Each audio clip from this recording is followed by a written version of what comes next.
This Film is Lit, the podcast where we finally settle the score on one simple question. Is the book really better than the movie? I'm Brian, and I have a film degree, so I watch the movie, but don't read the book. And I'm Katie.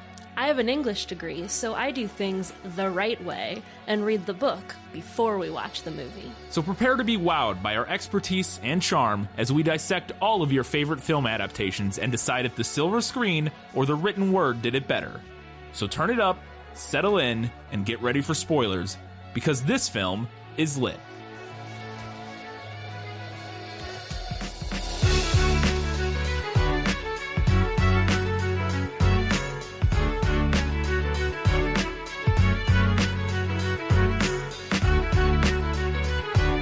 That'll do, pig. That'll do. It's Babe, and this film is lit.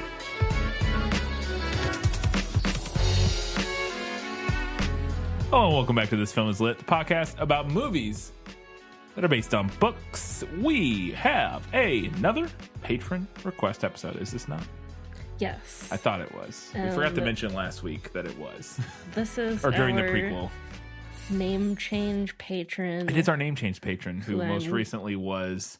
currently looking on. Most recently, I remember it was this film is learning what this film is lit is my favorite class this semester, or something along those lines. It has changed. It has changed. It has Is it a Babe reference now? No. Well, for your own recommendation, you didn't change your name to a Babe reference? Hang on, I'm trying to pull it up, but Patreon's being dumb. It's fine. It's getting stabbed on Friday, but like in a good way. Oh, getting your vaccination. Well done. We just finished up Vax number dose number 2. Vax number dose. Dose number dose. And yeah, we're fully active 5G in 1 week's time. Can't wait. Cannot wait. So we have a nice full episode as we're discussing the 1995 film Babe, which is based on a book from previous to that. I don't remember what year we said. 80-something. 80-something. We have every segment except for Lost in Adaptation, so we're going to get right into it with our first segment. Let me sum up. Let me explain. No, there is too much. Let me sum up. The book, Babe the Gallant Pig / the Sheep Pig, depending on where you live, follows the adventures of Babe, a little pig who comes to live on a sheep farm with Farmer Hoggett and his wife. Babe struggles to find his place on the farm, but is adopted by Fly the sheepdog, who teaches him about sheep herding. While Babe cannot herd the sheep exactly like Fly, he discovers that by being polite and by treating the sheep with dignity, they do just as he asks. And it turns out that he's really good at sheep herding. Farmer Hoggett decides to take Babe's skills to the sheepdog trials, a contest to determine the best sheep herder. Babe the sheep pig is met with some skepticism, but he ends up winning the day. Magical. That's also the film. So basically, yeah. Basically. We'll get into the differences here in just a minute, but first we have one question for Guess Who. Who are you? No one of consequence. I must know. Get used to disappointment. Okay. The only description of a human in this book. There are several humans in the movie. Yeah. A tall, thin, brown-faced man with very long legs. I'm going to say that that's probably Farmer Hoggett. It is Farmer Hoggett. Seemed like he would be the only character who got or the only human who got a description. Yeah. So there you go. Nailed it. In the film they could, the wife could have had a description. She's a very distinct character in the movie. Other than that, there's not really much of anybody. Yeah. That is distinct. Everybody else is like in crowds and stuff. All right. Let's get into it. I have some questions because I want to find out, was that in the book? Nicholas Flamel is the only known maker of the Philosopher's Stone. The what? Honestly, don't you two read? All right, so right off the bat in this film, we get a scathing indictment of the factory farming industry with the opening montage of Babe's, where he's come from. And immediately I was taken in by the way this movie's shot, which we'll discuss much more later. And it made me wonder if that was something from the book, this thematic element of sort of a criticism of at least the factory farming industry, if not, I specifically the factory farming industry is what it seems most pointedly, because obviously our hero character Farmer Hoggett eats meat throughout the course of the movie. It's not like an indictment of all meat consumption, but specifically the way factory farming industry treats animals. And it's never really come back on too much in the film, but it is very obviously there, to me at least, in the opening. And I wanted to know if that was something that you got from the book or if that was something that we got just from the movie. I would not say that the book is an indictment of the factory farming industry. That isn't brought up at all. And even kind of like the idea of being meant to be eaten isn't really presented to Babe.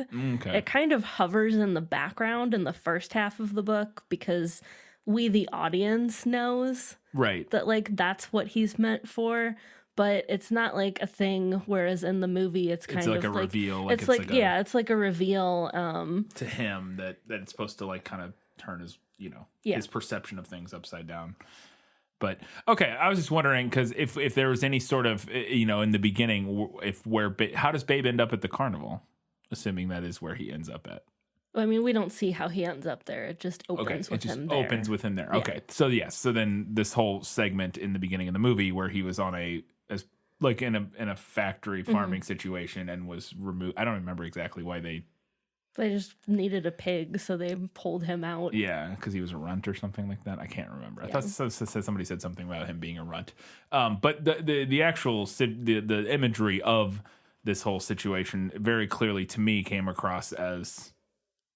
And the language being used by the narrator during this scene was very clearly, like I said, an indictment of the factory farming industry.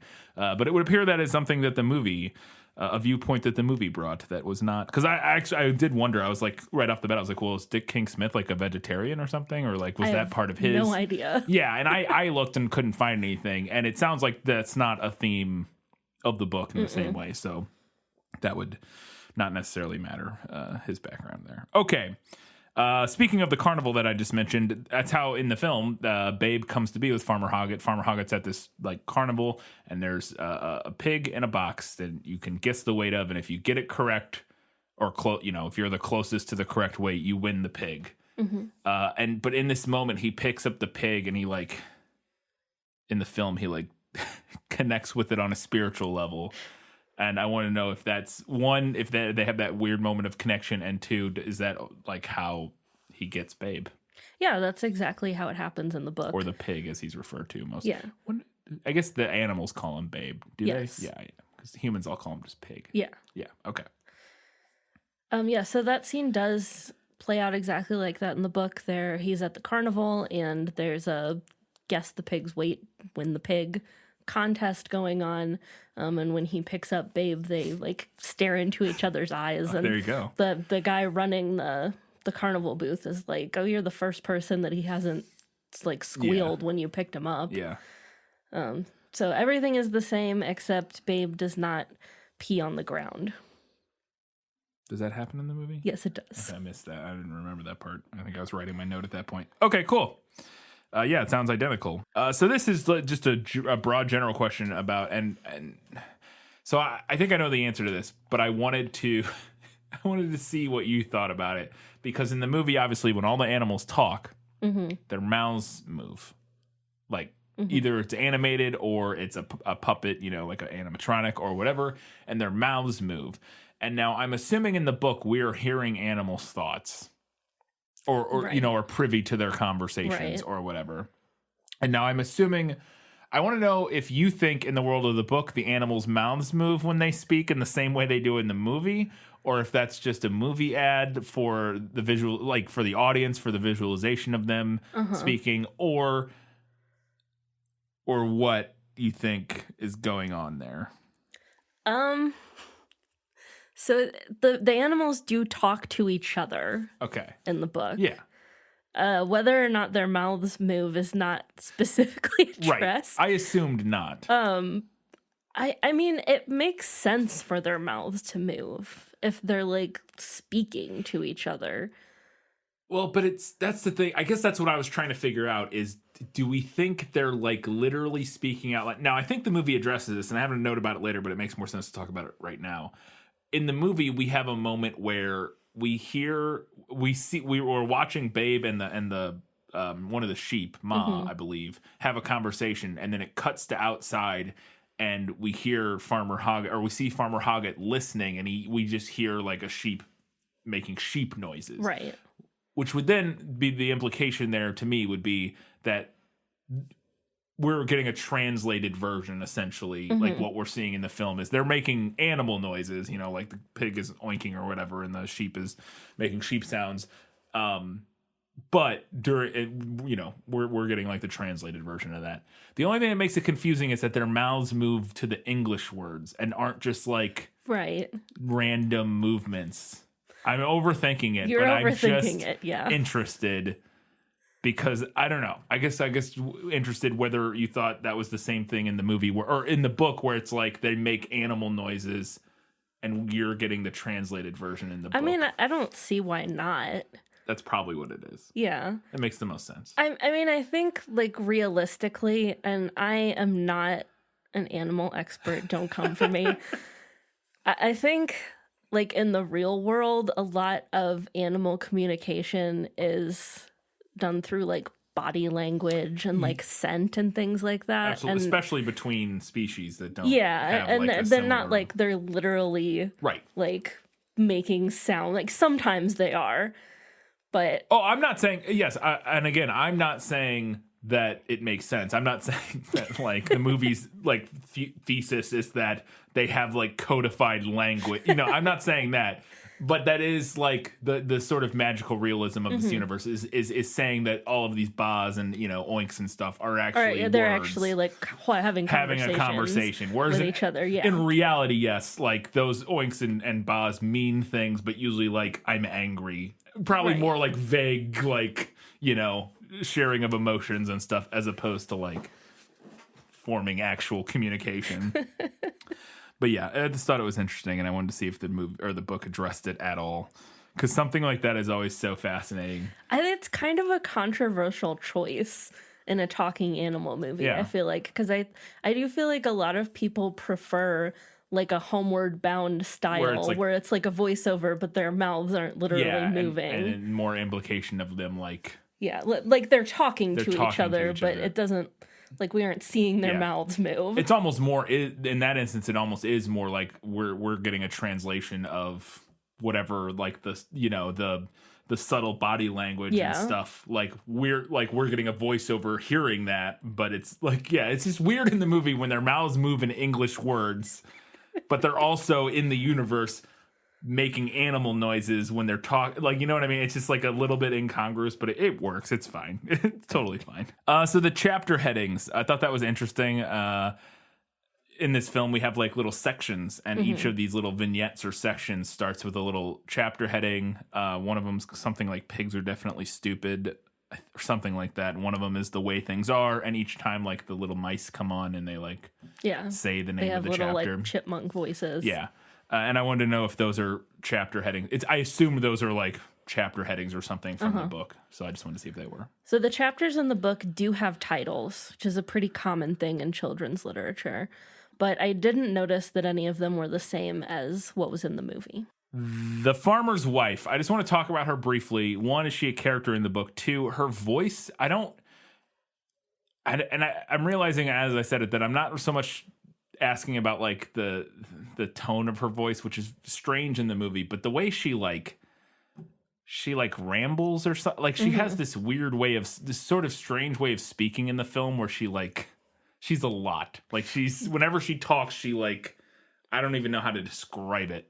But it's fascinating. I want to know if you got any of that from the book, or if I don't know if that's like a character choice in the film. She is a character in the book. I would say like the way she speaks specifically is more of a choice on the film's part. Okay. We don't spend a ton of time with her in the book. Yeah. Like she's there every now and then. We definitely get a lot more of her in the movie. I do think it's kind of an interesting character choice because I think you could take it like one of two ways. I think you could look at it as her like trying to kind of fill the silence because Farmer Hoggett is not a man of few words. Yes, he's a man of few words. He's not particularly verbose. Or you could look at it as she just talks all the time, and he never really gets a word in edgewise. Yeah, you could see it either way. You could also see it as more just like a sort of generic, like, annoying wife trope. Yeah. I'm not saying that's what it is, but you could potentially read it that way of, like, you know, him being a slightly more beset upon the husband character, you know, who's just, yeah. Another thing that we talked about throughout the course of this movie is we couldn't figure out if these people were supposed to be British or American, or if they're more likely intentionally, like, kind of vague, out of time and place, which we'll talk a little bit more later, like the out of time aspect of it. But yeah, I wonder if that was part of it, where she almost sounds like she has like a British type of accent or something. I don't know. It's interesting. Yeah, I feel like both of them, they like almost have accents, but like not and not anything that's like really distinctive to like put it to a particular place. Yeah, and I feel like, again, that does seem like it could be very intentional. Yeah, in the same way that the setting, which I have a note about later, and like I said, in time, its setting in time is also like intentionally kind of vague. Yeah. So this is interesting. There's this tension that we find out. Babe, you know, shows up on the farm. He's doing great. But he goes out and he's talking to the sheep, and they explain to him. But his first friend on the farm are these dogs, basically. It's Fly and her pack of puppies. And he becomes friends with them first when he first kind of shows up on the farm, and then he eventually becomes friends with the sheep and stuff. And the sheep are explaining to him that the dogs, who they call wolves, are like cruel and like evil, and, you know, because they're the herding animals and they like snip, you know, bite them and stuff, and they're predators and that sort of thing. And so the sheep are like, you know, on one side saying no, they're evil and cruel, and then on the other side the dogs are like, sheep are dumb and stupid and blah blah blah. And he kind of has the rug pulled out from under him, and that the dogs who he's been friends with, he gets told no, they're actually awful and evil. And the movie's resolution of that is he just goes home that day, and Fly's like, no, we're not, or something. Like, I don't remember exactly how that resolves, but it's a very, I was a little disappointed that she basically is just like, no, it's no. And he's like, oh, okay. Like, and I never doubted him again, or whatever. It's like the voiceover. It's very strange. And I want to know if that tension was from the book and how it's resolved, if it is in the book. It's similar, but I wouldn't say it's the same. Okay. I didn't feel like Babe had a moment of doubt or like tension and like not knowing who to believe. Yeah. Now, it is from the book that the sheep consider all dogs wolves. They don't like really make a distinction. Yeah. I mean they do kind of, like, Ma at one point says like some wolves will kill you. Then she's like, but that Fly, she's just rude. Yeah. But they don't really make a distinction. Right. Like, all dogs are wolves right. to them. And the dogs definitely consider the sheep to be just stupid. Yeah. Like sub-creatures, right. Basically. Yeah. But I wouldn't say there's that tension of Babe like not knowing who to believe or like what side of the story to buy into. Yeah. And I think, you know, throughout the story where he interacts with the sheep a little bit more, he just kind of comes to realize on his own that like they're not actually stupid. Yeah. You just have to be nice to them. Yeah, and the dogs aren't all cruel or whatever. Yeah. It is, yeah, because in the movie I was a little disappointed. Like I said, that scene, I feel like she just talks to him and he's like, oh, okay, well, never mind then. But it does kind of come back later, like because there are those other dogs eventually, and this movie goes some interesting places, which I have some notes about later in terms of like this allegory we're kind of setting. It's like racial, but not. You could read it a lot of different ways. You could read it a lot of different ways. I do think that the movie maybe tried to expand on what was in the book in regards to like that specific tension, but maybe didn't really know what to do with it. Yeah. No, I don't know if they didn't know what to do with it, because I think there's a reading of it, a more modern reading perhaps, that I think is potentially interesting. I don't even know. We'll get there. I have notes later. The mechanical rooster heist. There's a little vignette in the movie that's a lot of fun where the duck is found his calling in the world, which is being a rooster. But he can't do it. He's going to be out of a job because they have an alarm clock, which he calls a mechanical rooster, and he needs Babe's help to steal the mechanical rooster. And it's a fun little scene, like little heist scene. And I wanted to know if that was in the book. It's not in the book.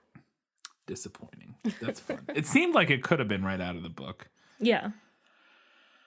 Hugo Weaving, the dog discriminator in chief, which I thought was interesting because I just want to know if that character, Rex, I believe is his name, is in the book. He's like, he rules from on high, and he's like, I guess he's Fly's partner. Yeah. It seems like. Also, he's got very strict rules about how ducks should behave like ducks, and not think he's a rooster. And, maintaining the caste system. Yeah, maintaining the status quo and the system and stuff like that. And I wanted to know if Hugo Weaving, discriminator, dog in chief, is in the book. Rex the dog is not in the book. Now, the theme of everyone staying in their place is kind of present, just by virtue of it being about a pig who wants to do the work of a dog. Yeah. But the movie really amps that up. Yeah. I mean, we have this big dramatic scene, with dramatic lighting of Rex sitting on a hay bale, like holding court, and yeah, it is like a courtroom scene. It's almost like a courtroom scene, or like a sort of like dictator speech, like the sheep and all. He goes on a rant about how like all birds are stupid, basically. Like he's talking about. He's going through and listing all the different types of animals that are stupid and like all the animals that are smart. It's very like. Eugenics-y, like weird, like you said, caste system enforcement, and like everybody staying in their proper places and all this sort of stuff. And so that you're saying the elements of that are there, but the movie turns it into like a full-on. Yeah, the movie turns it into a full-on thematic element, whereas in the book it's just kind of suggested. Inherent in the. Yeah, it's inherent in the narrative. Yeah. So we talked about it earlier about how this movie kind of seems like it's out of time and place for that matter. And I was wondering if the book is similar in that the movie blew my mind all of a sudden. It's probably about halfway through where their grandkids show up. And I was like, wait a second. When does this take place? Because the grandkids show up fully decked out in like 90s kid clothes. Yeah.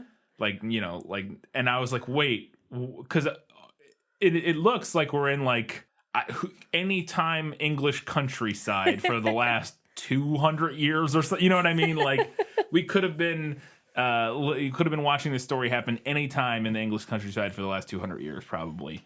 And again, I think that's very intentional. And I wondered if the movie or if the book also took place at like in the 80s when it was written, or if we have any way to know that, or if they're doing a similar thing to the movie where, anyways, what do you think? It's kind of similar. I don't think there are any dates ever mentioned in the book, although, like I said, it was published in the 80s. The Hoggets do have a phone and a TV. Okay. Which they do in the movie. Yeah, they have both in the They're both very old, which adds to that. Yeah. Honestly, I think the book could be taking place anywhere from, like, the 50s to the 90s. Yeah. Like, just anywhere in that half-century span. Yeah. Absolutely. And the movie very similarly until the kids show up, and literally only the kids, because even at the end at the dog show, the herding show, everybody in the crowd, everything, it could be any time period. You know what I mean? And all the buildings and everything we see, everything other than those two little kids. And again, very intentional, and I thought it was an interesting idea, and really clever to do that, to make it just completely like. Because it is one of those things where on farms and in situations like this, they are kind of like stuck in whatever. Right. I think it makes perfect sense because they live on this small, like kind of secluded farm in the English countryside, and they're still doing things in a very old fashioned kind of way. Yeah.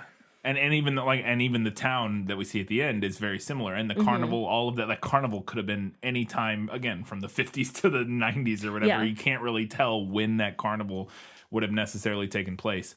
And all the people at the end, because it is one of those smaller towns where time has kind of passed it by. But those kids, they're they're the avatars of, you know, the future of the 90s coming to mess things up.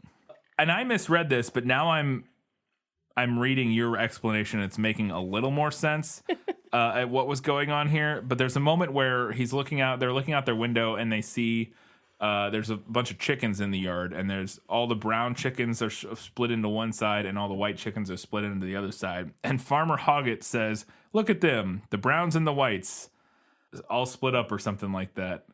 And everybody else kind of just has a look on their face in the scene. I think it's just his wife, maybe, or the kids there. I can't remember. And I was like, did I miss the context for this scene? And I'm thinking I did, because I thought it was just like a weird racial,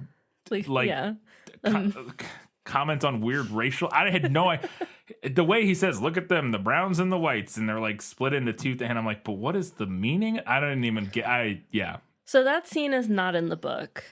There is, I think I'm remembering now, like something almost similar-ish, where in the book there's a couple points where Babe is like trying to learn to herd by like sorting the ducks. And I think he tries to do it by color, but he can't really do it because he hasn't figured out the method of just asking them yet. Right. And I think in the movie this was meant to show that Babe has some kind of natural aptitude for herding. I missed Babe. Which also doesn't really make sense. Yeah. I think I missed Babe being in that scene. And like I was taking a note and didn't see him doing that, and then I just heard this line and looked up and saw the chicken split up, and I was like, what is the context for this? This is very strange. And again, there are a ton of other like segregation type of, you know, thematic elements throughout, you know, a commentary on segregation and oh my god, all animals are equal, but some animals are more equal than others. Yes, but no,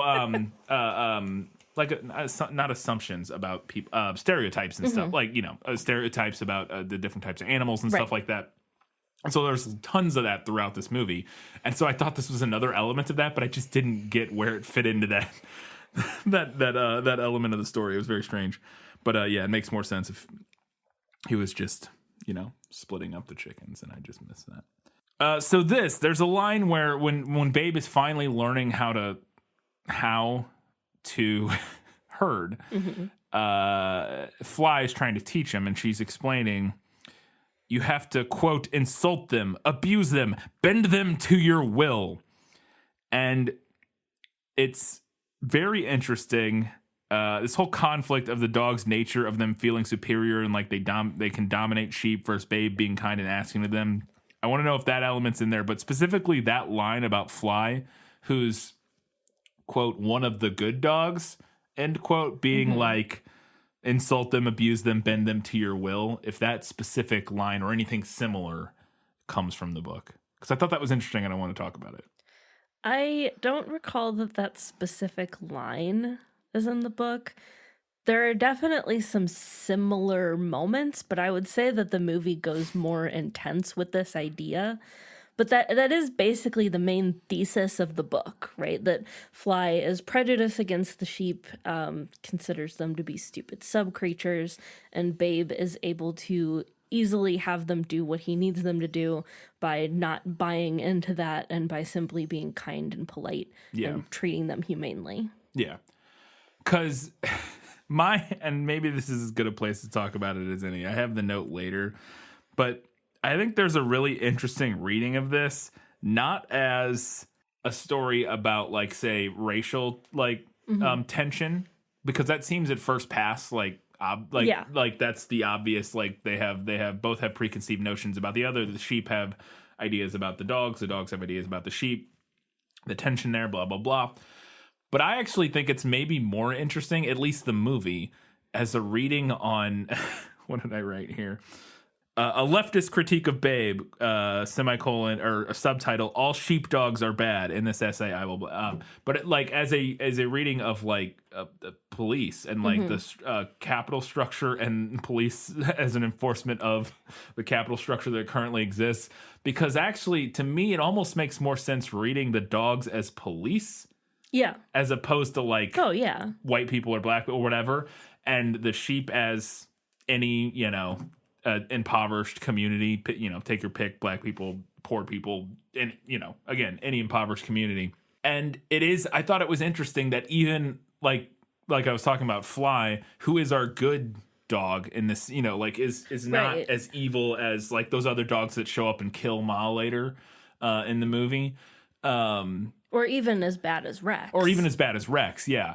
But even still, she, as part of this system and this power structure, is like insult them, abuse them, bend them to your will. And I was like, this is interesting. I think that works totally. It then becomes this message about like even a quote unquote good cop is upholding a corrupt system. Yeah, exactly. And I do think it does slightly change the delivery of. Which I actually think the movie, from my memory, doesn't actually end up in the place where you would think that, like, okay, on a traditional reading of this narrative as like a racial thing, or like the more obvious reading of this narrative or thematic element as like a racial thing, you would see at the end like the story would resolve with like, oh, the dogs realize the sheep aren't stupid, and they're just they're smart like they are, and the sheep realize that the dogs aren't like savage, like murderous, evil, whatever. But I don't feel like the sheep ever get to that realization. Like, don't ever come to that in the movie. No. You know what I'm saying? Yeah. And I think there is where it makes it a more interesting and realistic sort of, again, if you're reading it through a lens of like, a critique of the police structure of the United States specifically. And I think that actually. I was watching it. I was like, is that the purpose? This is way too early for this to be. I mean, it's 95. It's post Rodney King. So it's not like entirely out of the realm of possibility that this was the lens we're going through. An interesting question, because I think for 95, a kind of milquetoast doesn't really work when you poke at it a little bit. Racial allegory in a kid's movie makes way more sense. Way more sense. Absolutely. And I'm sure that's what they were going. Like, I'm sure that's what this is, because that's what is more, you think from the book, the vibe you kind of get, or at least a little bit, you think, or no? Yeah, I think that's more in line with what the book is. And I agree, and I think that's what they were probably going for, most likely. Then again, it was co-written by George Miller, who's a very forward-thinking motherfucker. Like, and it wouldn't surprise me if there were some elements of maybe that wasn't. I don't know. I would be really interested to watch a... Wait, were you asking me if I felt like there was a racial allegory in the book? Yeah. No. No, you don't think so? I don't think so. Okay. Sorry, I got confused. Sorry, that is what I was asking. And so you don't think so? No, I don't think that's so the movie manufactured this tension or this whole narrative a little bit more... Right. Or at least dialed it up a little bit more. Yeah, and let me be clear. I think you could read that into the book, but I don't necessarily think it is a strong theme that is definitely present. You can't for sure guarantee authorial intent in the same way. Yes. It's the same way that you can in the movie. That whether the movie was doing a critique of racism or a critique of capitalist or a police enforcement of a capital system, you can't really decide which of those in the movie. But one of those. For sure, the movie had a point of view on and was like coming across, whereas in the book, maybe not so much. Honestly, I think you could read that into the book, but I think the book was definitely surface level. It's the much gentler message of be kind to everyone. Yeah, right. Yes, absolutely. Yeah, kind of the even more milquetoast like. Yeah. Can't we all just be friends? Yeah. Interesting. But yeah, that whole the whole it's like I felt like I was like, boy, this is even more like poignant than I feel like they probably thought it was when they made it in 1995. It felt incredibly forward, like ahead of its time in relation to like the current discussion going on in relation to policing in America. It was very fascinating. While we're on this subject, I have a couple lines that I wrote down that I feel like... Yeah, go for it. One thing that I noted was, I think this is either when Fly is talking to the sheep trying to figure out who attacked and killed Ma, like if it was Babe or if something else happened, or this is at the end when Rex is trying to get like the password from them. I cannot remember when this happens. Okay. But the sheep and the dog like face each other down, and the narrator says, it was a cold fact of nature that sheep were stupid. And then it like flips over to the sheep, and it was a cold fact of nature that wolves were ignorant. Yes. Which I thought, I liked it. Like, I liked that kind of like parallelism. Yeah. I do think that works better if we go with the police state reading. I think it works a little bit better. Okay. A little bit. Yeah. Because I think if we go with the racial allegory, that sets it up to be far too, like, even on each side for my liking. Does it? I feel like it... It's a cool fact of nature that sheep are stupid. Because I remember that line. I think it is at the end when Fly comes to ask for password, I think.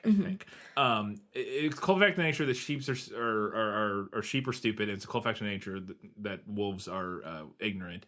But the movie is being ironic, and the fact is that neither of them are those things. Right. So I think it's... I guess it... I don't know. I see what you're saying. I think I see what you're saying, but I don't know if it works. So the idea being that the sheep aren't stupid, and in our police state narrative would be that the... Again, whatever impoverished group that is currently under heel is not in fact stupid, and and less than and subhuman or whatever, and that cops are not in fact ignorant. Well, no, okay, not when you say it like that. Yeah.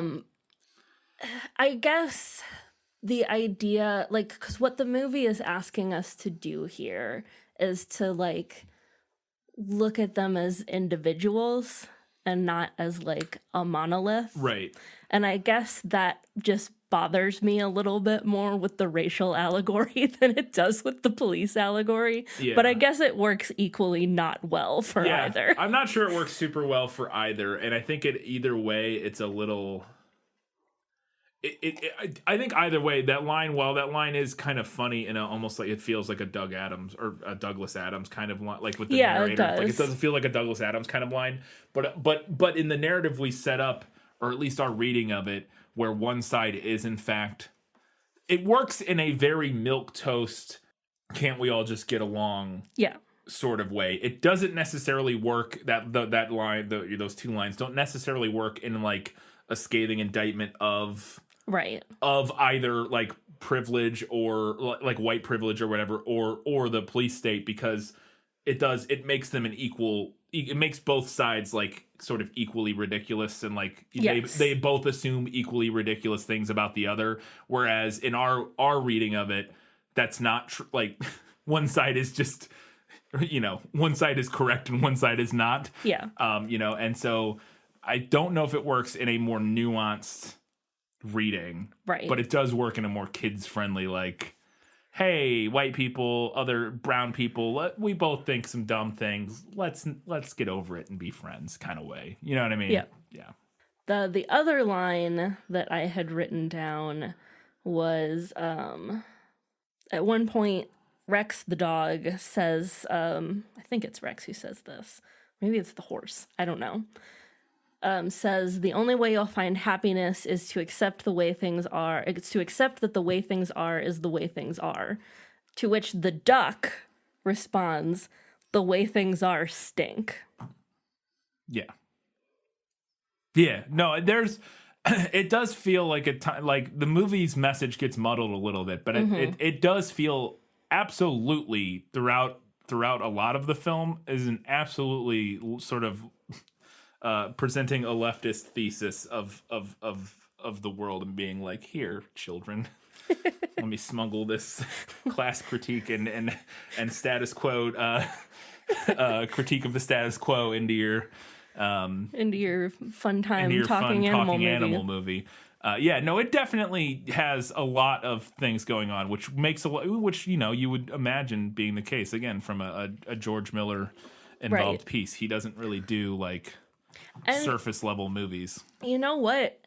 For the 90s, if that's what we're trying to do is smuggle like a more leftist message into this movie, it's almost brilliant to make it seem like a surface level milquetoast racial critique. Yeah. Because in the 90s, Yeah, we like that. Everybody was on board with that. Everybody's on board with the milk. As long as it doesn't actually challenge anything. Vaguely liberal great. milquetoast, like, can't we all just get along type of thing. Yeah. And again, and that's why it's funny, because that time, and I wonder how much is, who knows how much is tempered by studio versus the actual, I don't know. And I don't even know fucking George Miller's actual political beliefs. He may be a milquetoast liberal. I don't think he is, but he might be, because, the messaging in a lot of his films doesn't seem to, or at least my two favorite of his films that I've seen so far. I haven't seen Happy Feet in a long time, so I don't know what the messaging in Happy Feet is. But in Fury Road, in this, it's there's definitely a lot of messaging that you can easily, without any stretch, read through a leftist lens and be like, wow, all right, I see what you're putting out there, George Miller and associated writers. He wasn't even the main writer on this film, but he was involved. So. Yeah, it's really interesting. It is. It was a super fascinating thing to watch this movie again as an adult, and kind of interpreting it through completely different lens than I would have even 5 or 6 years ago, let alone as a child. So we move right from Fly, a critique of Fly being just it's a cop. All cops are bad. All dogs are bad. From that to Rex. Again, another scathing indictment. Again, more evidence that this is in fact actually a movie about cops. Is that Rex then proceeds to assault his wife? Yeah, which, in case you weren't aware, is incredibly high rate among police officers. But that happens like right after this. So like, wow, that's all right. Now they're fighting, like it's whatever. But he like attacks her. Mm-hmm. And I wanted to know if that scene, Rex isn't in the book. So Rex isn't in the book. It seemed like an incredibly intense scene for Very intense, what I imagined this book was. I didn't feel to me like, based on the cover, that we're going into like dog spousal abuse in that book. So, and then they sedate Rex, which is wild. It's apparently a sedation that lasts a magical amount of time. Yeah, I don't know, because I had a note about this later, but I'll just bring it up now. Not to be harsh. Yeah. But I did grow up in the country. Mm-hmm. And I feel like Rex would have gotten taken out back. Oh, because he like bites. Because he attacked the other dog. And then he attacks. And then he bites the farmer. Yeah. As far as the humans know, out of absolutely nowhere. Yeah. They don't know what his motivations are in this moment. They don't have his tragic backstory. Well, I guess they do, actually, but they just don't think of it that way, I would imagine. Yeah. Yeah, no, I agree, but and apparently there's a magic sedation pill. That's probably, honestly, in the first draft, they probably did kill him. And then they're like, guys, too dark. This is a kid's movie. He's not even the main character. We can't just kill a random dog in this kid's movie. But yeah, so they muzzle him and sedate him. But then we find out Rex's tragic backstory, and obviously Rex isn't in the book, so it's not in the. So his backstory isn't in the book. But apparently his backstory in the film is that he was a sheepdog and he was out. And all these sheep died in a storm under his watch because they're stupid, and he's mad about it. And he also went deaf or something because he got buried under a landslide or something like that. He was in a flood. They show him like clinging to a branch. Yeah. So I guess I don't know. Somehow that affected his hearing. But he can't hear now. So that's why he's so angry all the time. Moving on, I mentioned earlier, but Ma gets murdered by some rogue dogs. Mm-hmm. And I wanted to know if that happened in the book. Yes, it does. Wow. There is a very similar scene with wild dogs that attack the flock, and Babe saves them, but Ma does end up dying from her injuries. That's rough. Yeah. And then the farmer comes across this scene and seems to think Babe somehow murdered Ma. Mm-hmm. And is going to take him out into the shed and put him down. And he does this in the film by grabbing a shotgun and loading it and pointing it at a tiny pig's face. And I was like, he's a pig. I feel like you would just kill him like you would a pig, which I don't think is a shotgun to the face normally. If I had to guess, I don't know. I mean, maybe it's better. Maybe it's quicker. I honestly don't know. It may be more humane, but I wanted to know if that's what happens, and any of that happens in the book, because it's wild in the film. All right, so I have some thoughts on everything you just said. Okay. First off, yes, that scene is exactly as it happens in the book. Right down to Babe thinking that he is getting some kind of treat, and then being saved by a last-minute phone call about the dogs. Yeah. Now, it's not discussed in the book why Farmer Hoggett, his response is to, like, go get his shotgun, but I do think that could potentially be showing that Farmer Hoggett really does think of him as, like, a dog at this point, because if your dog turned on your sheep, that's absolutely what would happen. Right, yeah. Yeah, if your dog started murdering your sheep, they would just kill it, for sure. Now, I will grant you that Babe being able to fatally wound Ma seems unlikely. Seems unlikely in the movie. Yeah, because in the movie, what we have is a magical pig that doesn't grow. Yeah, he's just a tiny little... Despite the clear passage of time, yes, we have a magical pig that doesn't grow. In the book, Babe grows up. So by the time this happens, he's a big pig. Okay. He's big pig, and he's also been, like, running around and already herding sheep. So he's not just a big pig, he's like a lean, muscular pig. Yeah. He's like probably more like a wild pig than like what you would think of as like a typical farm pig. Yeah. Like he's not loafing around in the mud. Right. And also, I don't know if you're aware, but big pigs are scary.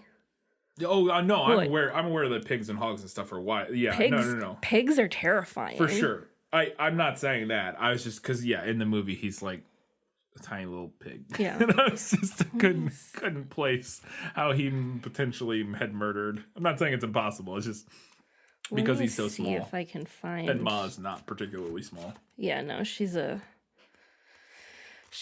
old lady sheep. Pretty big.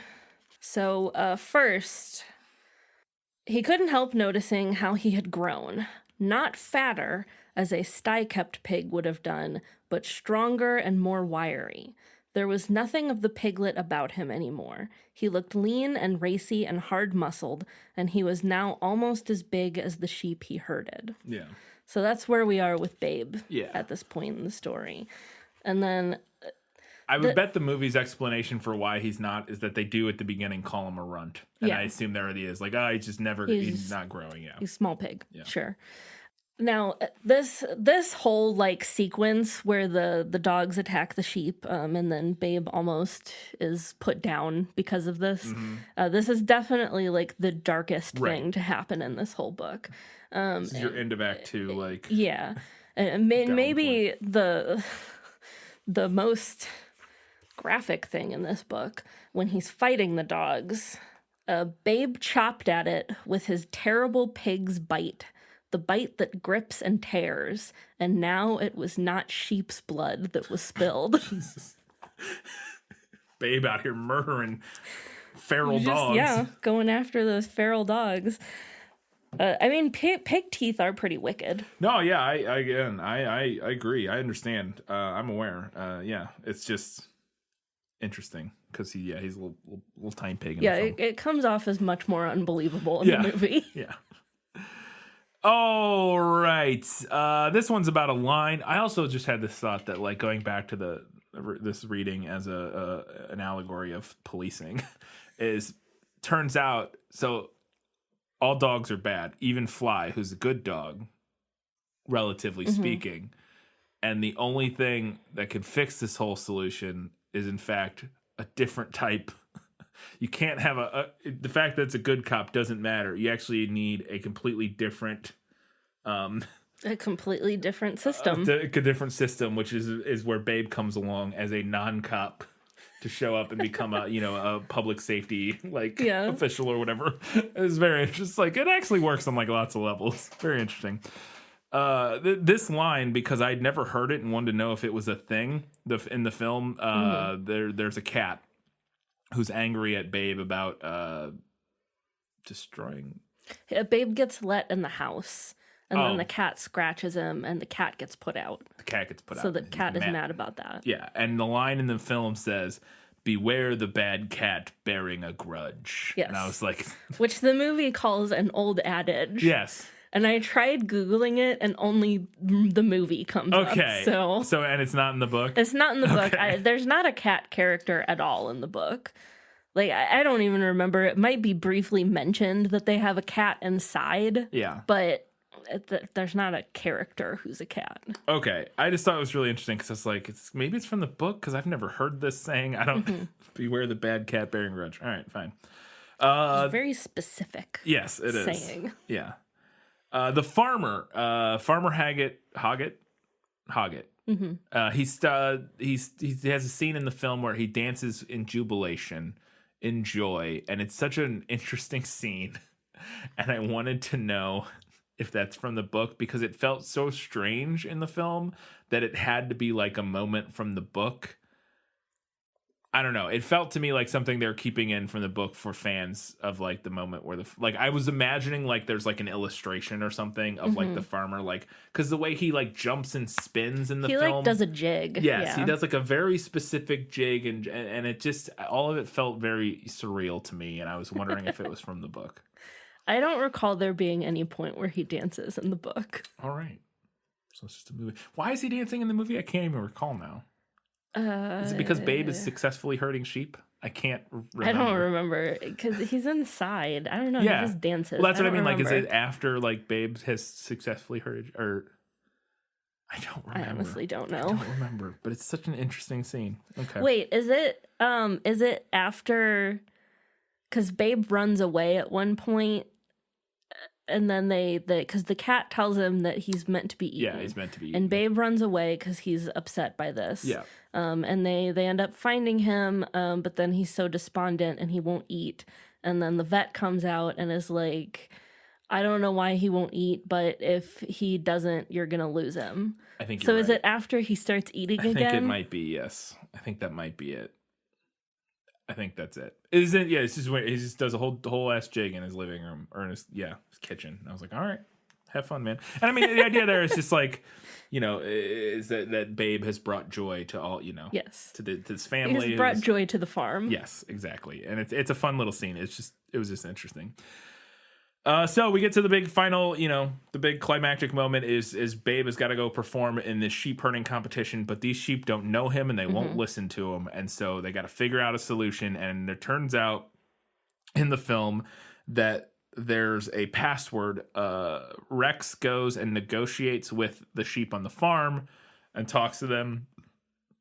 And they give him a password in exchange for, as the dog's treating them well and not being mean to him anymore.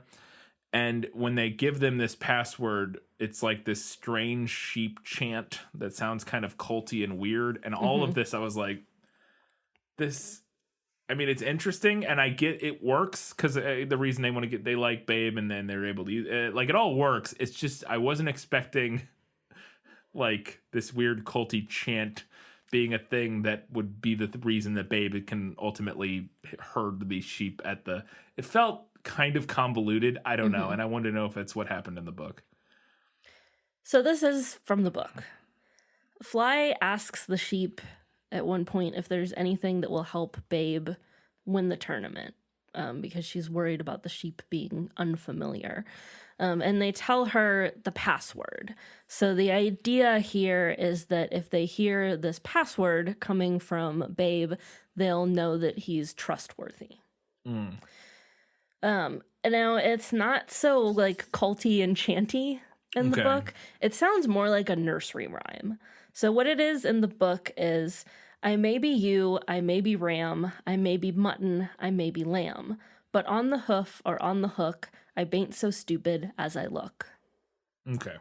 So to me, that sounds more like a little nursery rhyme or something than what we get in the movie. Yeah, and in the movie it's like they repeat this one word that's like you. It's ba ram you. Ba ram you. That's it. Ba ram you, and it's like that sounds like it's like a like a cult chant or something, or like a.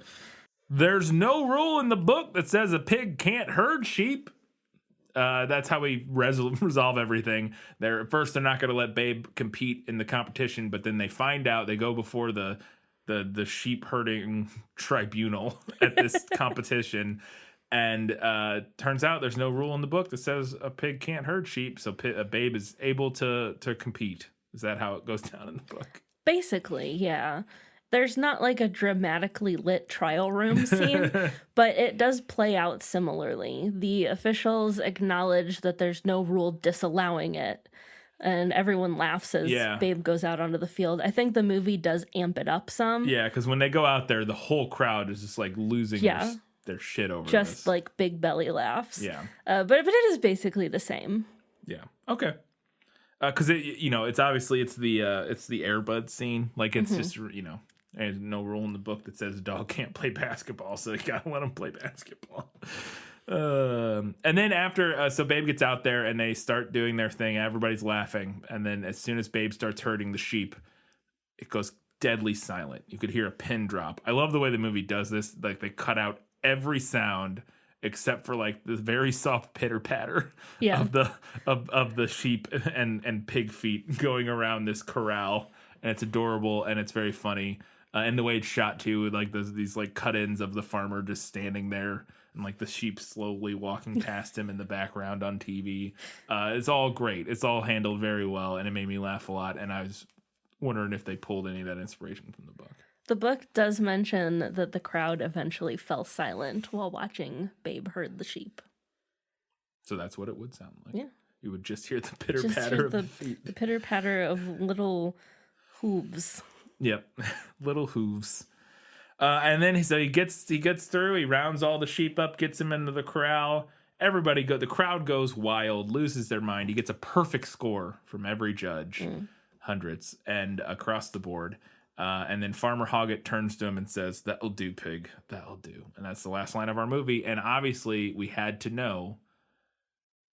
I mean, it's one of the most famous line from the movie. Is it in the book? Yes, it is. And it is also the very last line in the book. So the movie was like, boom, you already got our perfect ending. We don't need anything else. There you go. Fantastic.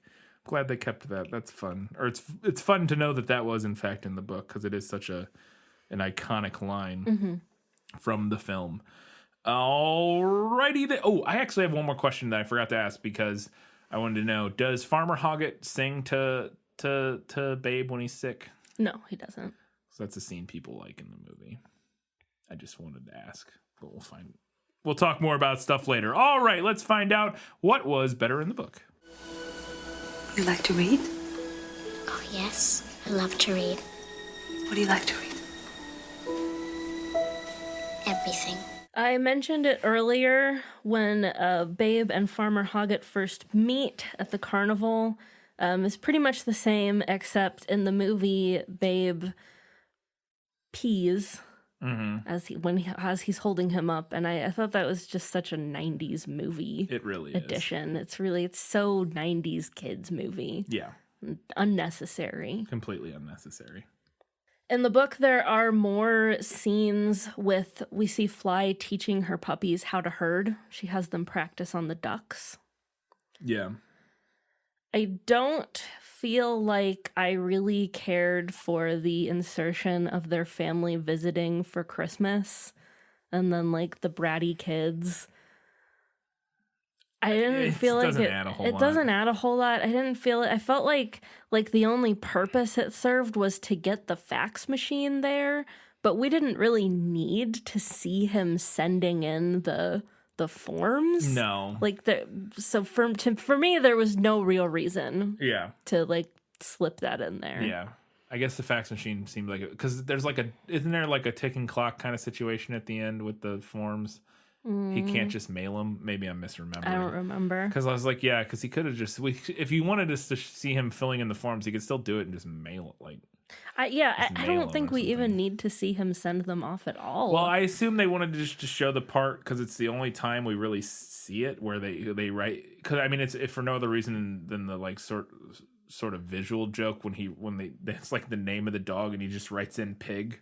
Right. But I think we could have just seen him filling them out. Right. Yes. And that would have been enough. Right. Yeah, I agree. In the book, Babe actually does save the sheep from the sheep rustlers. They don't get away with any of the sheep.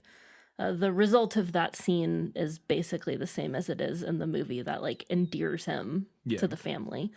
But he does save all the sheep. We also see Fly attempting to teach Babe how to herd in the book, which we kind of get in the movie, but it's not really the same thing. Yeah. I mentioned this before, and I totally get the movie wanting to keep Babe as a cute little piggy. Adorable. Yeah. But he does grow up in the book, like I said, and I do think that makes more sense, especially given the things that he does later on in the story. Yeah, for sure.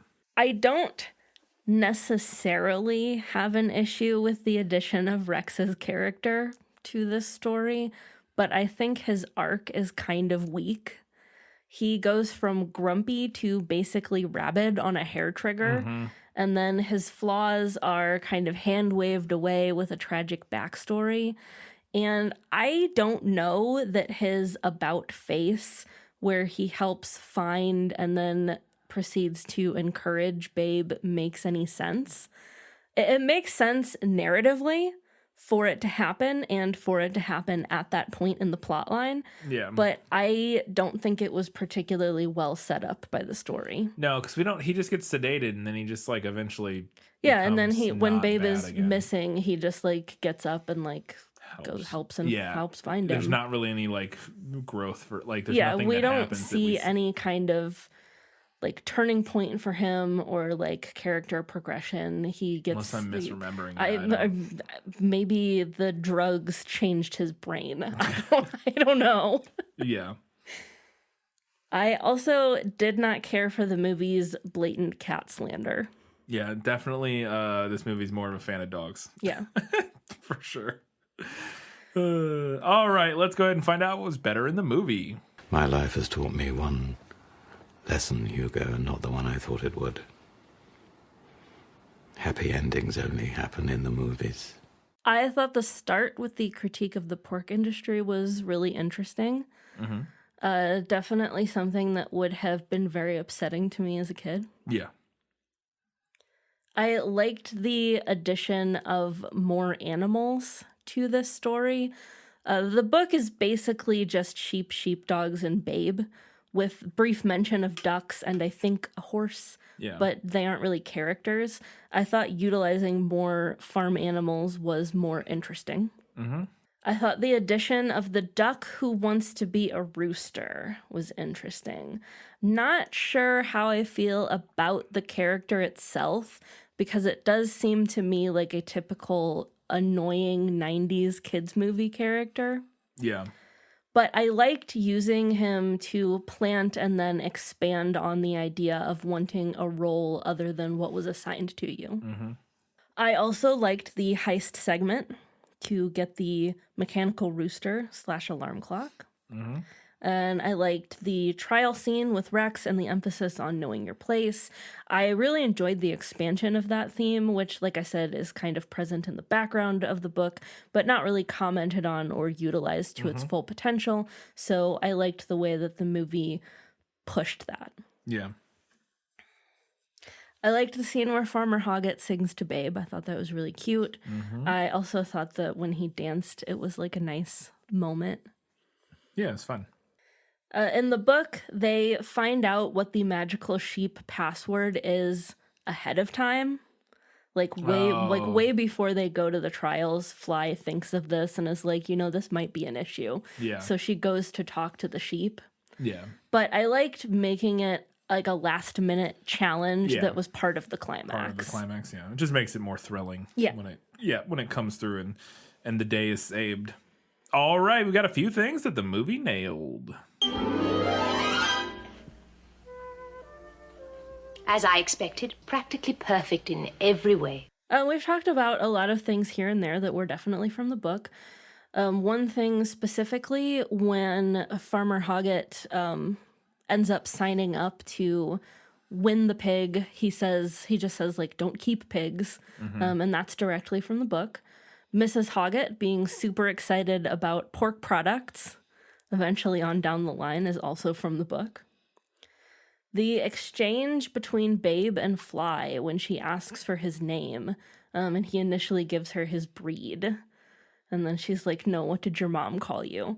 That's like almost verbatim from the book. Yeah. And then the little heart-rendering moment, I want my mom. Yeah. And then Fly is like, okay, yeah, I'm going to mother you now. I'm going to adopt you now. You're mine. And the little puppy being like, but he'll wet the bed.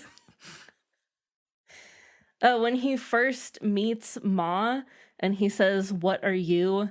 I'm a you. Oh, the who's on first Yeah, like, the joke. little who's on first joke there. Yeah. That's directly from the book. And I remember that specifically from the trailer that I mentioned in the prequel episode.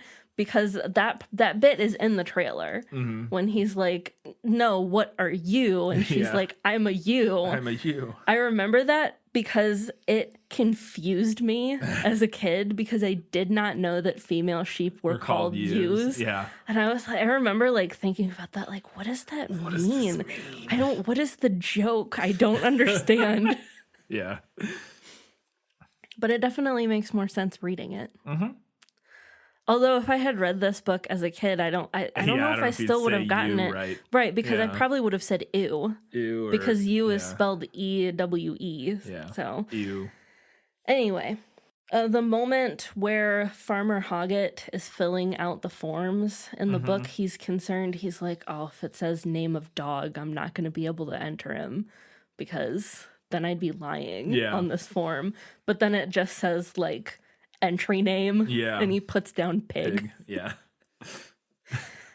And then at the very end, I didn't think this was going to be in the movie because when they're at the sheepdog trials in the book, it's like pouring rain. And in the movie, it's kind of overcast. Yeah. But as Babe finishes up with his herding tasks in the book, a single ray of sunshine breaks through the clouds down onto the field. And illuminates him. And that also happens in the movie. Happens in the movie. Right at the end, he gets Babe gets a spotlight from on high. And I could have told you that was going to happen after watching. If I had known that was in the book, I could have told you that would probably happen from watching the rest of this movie and the way light is used. Because this movie uses the shit out of light, and we're going to talk about it more right now in our odds and ends.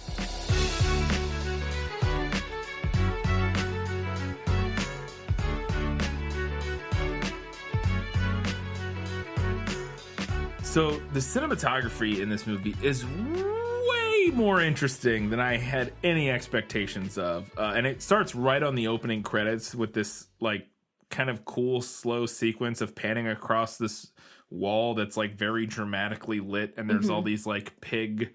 It's almost kind of creepy. It is almost kind of creepy. There's like all these different pig forms of art. It's like pictures and stuff, and then some of them are like little tchotchkes. And then some of them occasionally move in like kind of like a stop motion way. And it is almost kind of creepy, but it's really interesting and like cool, and reminds me of.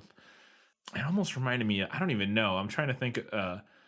It reminded me of an eccentric '90s film. Like I like Delicatessen or something, which is a Jean-Pierre Jeunet film, the guy who did Amélie. He had a movie before Amélie called Delicatessen. Something, I don't know. There was just elements of that opening scene reminded me of other movies that I'd seen. And a lot of this movie did at different times. But the cinematography was blowing my mind throughout most of the film.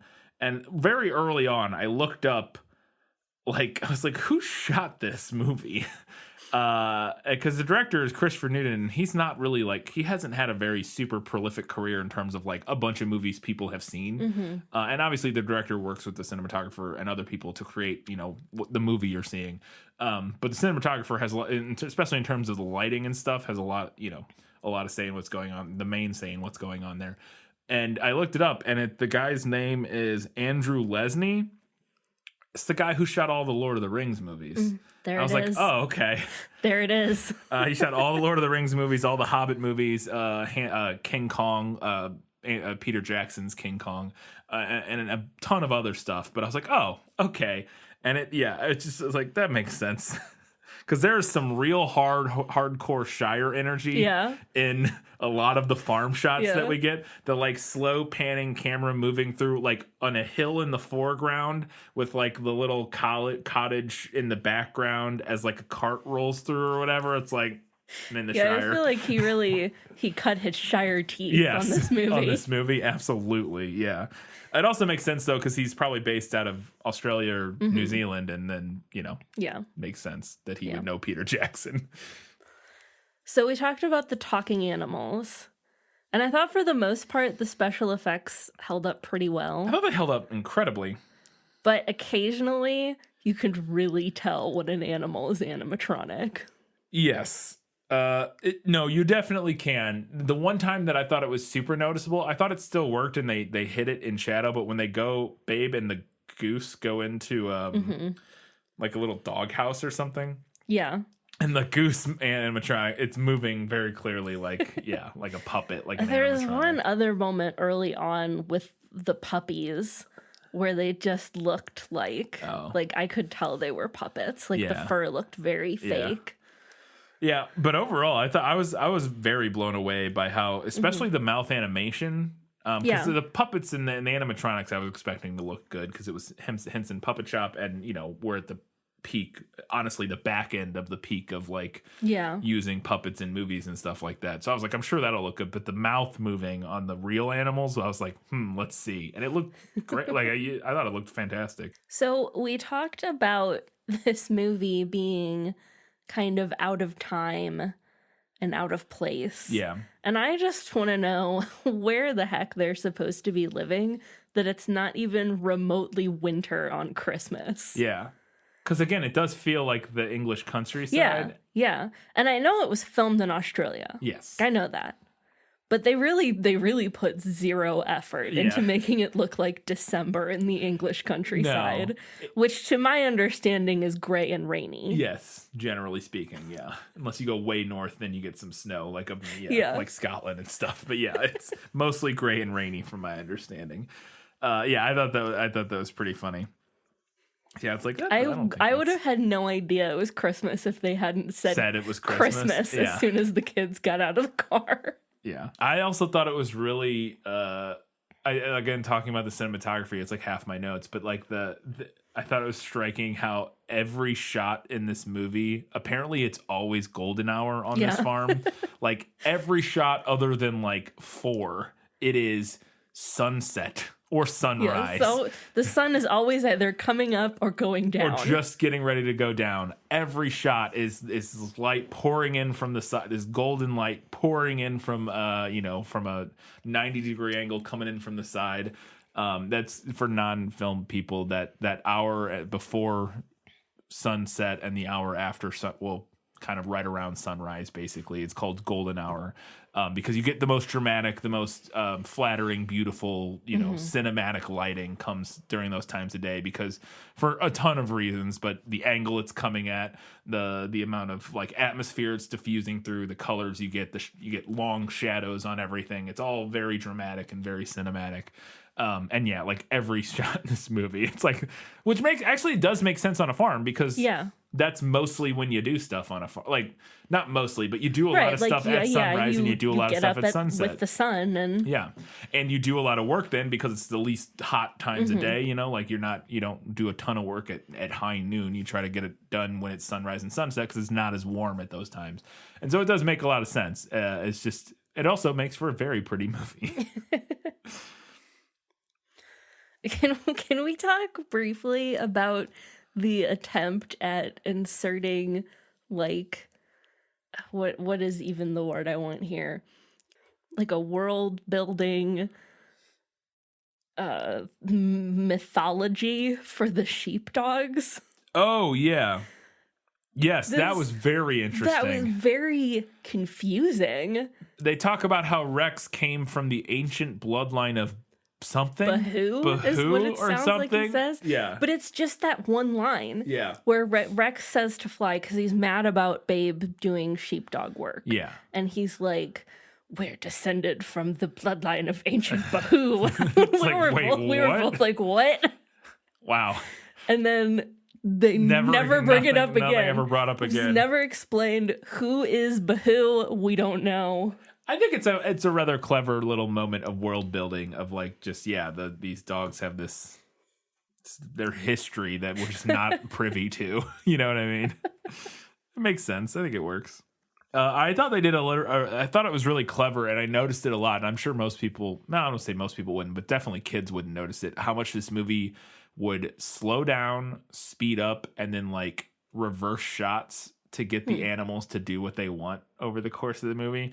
Quite a few times I would notice a shot I was like, oh, they ran that forward and then they stopped it and then they reversed it back. Like you can see, if you're paying attention, you can see the movement, like, you know, go play through forward and then stop and then reverse back, like, and play through it backwards. And and then also like they were speeding up animals at times. They were speeding up the footage. Other times they were slowing it down to get the animals' movements to match what they're trying, like whatever the dialogue or, you know, whatever's happening in that scene. There was a lot of manipulation of the footage to like tweak it into a performance, which I thought was really interesting. I mean, you said kids. I didn't notice that. Well, that's why I said a lot of people wouldn't notice it. It's most noticeable if you sit in front of a computer screen editing all day, which I do. So like, but for a lot of people, you wouldn't notice. But there was a ton of subtle massaging of the footage to make the performances work, which I thought was kind of cool. Okay, so my next note is about the cat's voice. Oh, God, yes. We both have this note. The cat is moaning Myrtle. Oh, do forgive me for scratching you, dear. I got a bit carried away. But it's not. We looked it up. We're both like, that's moaning Myrtle. That's moaning Myrtle. That's absolutely moaning Myrtle. It's moaning Myrtle. Then we head over to IMDb, and it's not moaning Myrtle. Completely different actress. A much older actress. Yeah. And now, like, I gotta wonder, was the actress who played Moaning Myrtle doing this cat? This cat. It sure sounds like it. It really sounds like it. It really sounds like it. Or maybe that actress also, because it could be an English actress, and maybe that actress has always done a voice like that, or is that's like and maybe this other, because the actress who plays Moaning Myrtle is English, maybe she, you know, as an homage or something, like, who knows, like maybe she's like a popular enough English actress that Moaning Myrtle's actress was like, you know, doing a maybe an homage. I don't know. It is interesting because it's the exact same voice. It's identical. It's uncanny. It is uncanny. We both like, that has to be Moaning Myrtle. How is that not? I checked I had to check the credits like 3 times, making sure I wasn't missing a cat or something. Yeah. That like I was clicking on the only cat in the cast, and I was like, that, wow. How is that not Moaning Myrtle? We mentioned earlier, but the fact that the guy who shot this is the guy who shot Lord of the Rings. There is an identical shot, I feel like, to the moment in Fellowship of the Ring when during Gandalf or Bilbo's party where the fireworks are going off. There is a shot in this movie of fireworks going off, and then we cut to a close up of 2 kids in the foreground, like watching them and laughing, or like you know, like enjoying the fireworks, and it is identical to a shot from Fellowship of the Ring. In Fellowship of the Ring, the 2 kids, I'm 99% sure, are played by Peter Jackson's kids. I think that's the only difference between these 2 shots is that this is not Peter Jackson's kids because they weren't born yet, probably, or if they were like little tiny babies. But yeah, it's wild how similar it is. So my last note here is an interesting thing that I noticed that the movie didn't address directly, but it kind of let it simmer in the background, was that Mrs. Hoggett wins awards all the time for like her jams and her pies and stuff. She has like this giant shelf of awards in the house. And then I thought that was interesting, like set up in the background against Farmer Hoggett being so clearly invested in the idea of winning the sheepdog trial. I missed that, yeah. Like, I just like came off to me as this idea of like him being like, I want a trophy to put on the trophy shelf. Yeah, for sure. Yeah, I missed that completely, but yeah, that's fun. Yeah, because it definitely is never like outright brought up or mentioned, but yeah, subtle little details that they threw in there. The narrator, I found his voice so delightful. It's like it has this gravelly warmth that reminded me a lot of Peter Falk in The Princess Bride. Yeah, when he's doing the narration, something about it was so nice. When narration works well. Yeah. And it really is just, and we'll talk about it more here after your final verdict, but it's such a delightful film. It really is. So delightful. And I really did enjoy it a lot. I also felt like it might be a good early spring movie. Mm-hmm. Yeah, I'm glad we got to do this. It feels like a good spring movie. I could see it playing in most times a year, but it definitely feels like maybe a good spring movie because we get a lot of that. Like I said, you get especially the post whatchamacallit, where we change the clocks.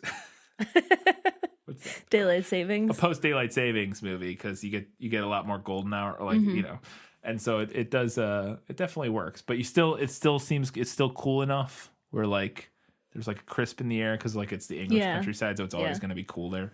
Yeah, good early spring film. There you go.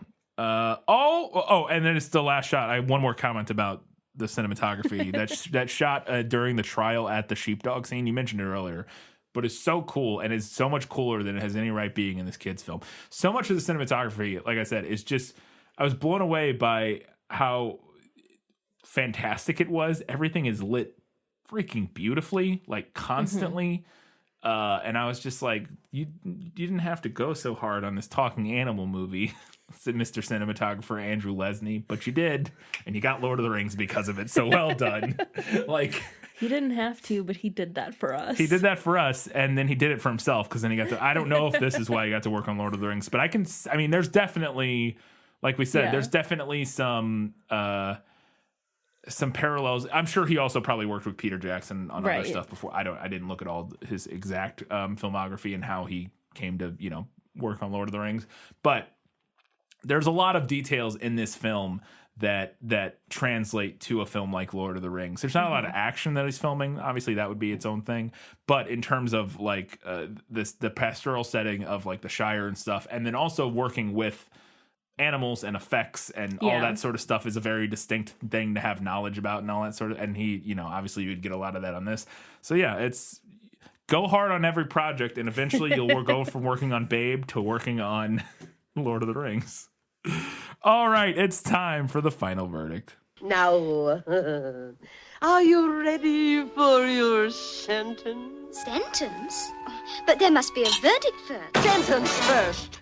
Verdict afterward. I thought this book was really cute. And I thought that it had great messages about treating everyone with kindness and courtesy. It's an easy read and definitely something that I would recommend for kids. That said, I think the movie just had more weight to it. It did a good job with expanding on both the story and the themes, and the addition of critiquing the meat industry and kind of just meat eating in general a little bit was an interesting, if obvious, change. The movie took the raw material from the book and I think made it into a more memorable story with stronger messages. And for those reasons, I'm going to give this one to the movie. Yeah, having not read the book, I'd have to agree because, like I said, I thought this movie was fantastic. I was expecting it to be good, but it did. And we talked about in the prequel how it was nominated for a ton of awards, and I understand now why it was nominated for Best Picture. Because in my head, I did not think this movie would look like it did, which was was the thing that blew me away the most because I expected it to be like a fun kids movie, and then obviously, so it looks stunning and gorgeous, like an Oscar caliber film. Which I wasn't expecting, but then also layer on top of that the way you can watch and interpret this film. I guarantee if you go out there, if there aren't video essays about this movie, there should be because it definitely has a lot of layers, and especially if looking back at it from 2021, it definitely has a lot to say on some interesting topics that maybe they weren't even anticipating at the time, which makes it that much more of an impressive film. And yeah, it's very, very, very good, but also just a cute movie. Just watch it, and it's cute, and it'll make you feel good. All right, before we get to what is up next, I want to let you know that you can head over to patreon.com/thisfilmislit. Support us for $2, $5, or $15 a month. You get access to bonus things at each level, including at the $15 level. You get access to priority recommendation, which is why we did Babe for that person who now I can't recall their... Oh, they get their second jab on Friday or something. Thank you again for recommending that we do Babe. This was a fun episode. I enjoyed both the book and the movie. Yeah, absolutely. And at the $5 level, you get access to bonus content, which last month we talked about Tyler Perry's Acrimony. This month, we're doing a double feature. We will be talking about Contagion and Outbreak. 2 pandemic movies here at hopefully the tail end of the pandemic.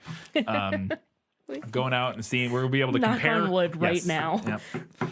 This is actual good hard wood here. This is like real wood. Real solid. I can't remember what Kyle made it out of, but real wood. Kyle really wanted to make a table out of expensive wood. This is not a cheap table that we're sitting between right now. Yeah, so we'll Contagion and Outbreak, we'll be able to compare that to our actual experience in a pandemic and see which one of those movies did a better job portraying the reality that we're currently living in. And that's going to do it. But before we go, Katie, what's next? Up next, we will be covering The Bourne Identity. Bum, bum, bum. Novel by Robert Ludlum and the 2002 film. Starring Matt Damon. Yes. The Bourne Identity. I've seen the movie. I've seen the first 2 movies. Never read the novel. And you're just beginning to read the novel. I'm beginning to read the novel. I have never seen the movie.